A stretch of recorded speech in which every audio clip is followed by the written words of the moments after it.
क्षत्रिय कुलावतंस सिंहासनाधीश्वर राजाधिराज योगीराज श्रीमंत योगी श्री श्री श्री छत्रपती शिवाजी महाराज की जय।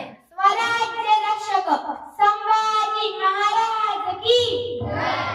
जय जिजाऊ जय शिवराय। जय जिजाऊ जय शिवराय।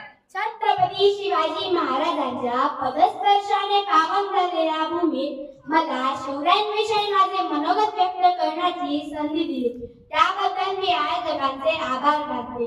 प्रतीपचंद्र लेखे व वर्धिष्णु विश्ववंदिता सहाशिनो शिवश्रेष्ठाय मुद्रा भद्राय राजते अशा या छत्रपती शिवाजी महाराजांच्या राजमुद्रेला माझे वंदन करते आणि माझ्या भाषणास सुरुवात करते।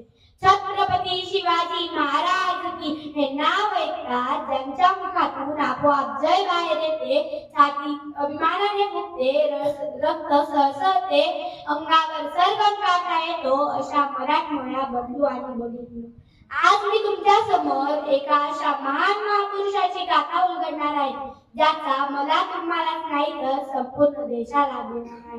मी तेजस्विनी संदीप कासार आज तुमच्या समोर छत्रपती शिवाजी महाराजांचे बालपण या विषयावर बोलणार आहे। विजय सारखी तलवार चालून गेला, तिथल्या छातीने हिंदुस्थान हलवून गेला।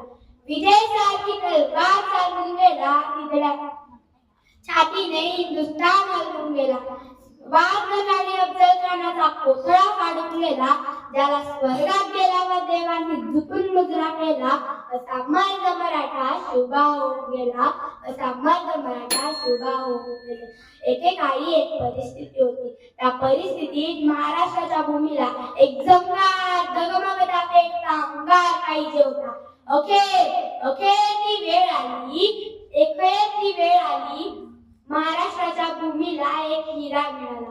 त्या हिऱ्याचं नाव म्हणजे छत्रपती शिवाजी महाराज। जिजाऊंच्या पोटी एक शिवबा जन्मला, त्यांचे बारसे झाले, त्यांचे नाव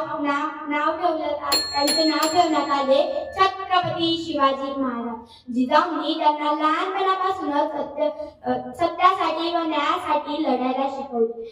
जिजाऊंनी शिवबांना शिकवले, जर कोणी चुकत असेल तर त्याला सत्याची वाट दाखवा, जर कोणी चुकत असेल तर त्याला सत्याची वाट दाखवा, आणि जर कोणी नडत असेल ना तर त्याला मराठ्याची जात दाखवा, अशी शिकवण जिजाऊंनी शिवबांना दिली। जाता जाता एवढंच सांगते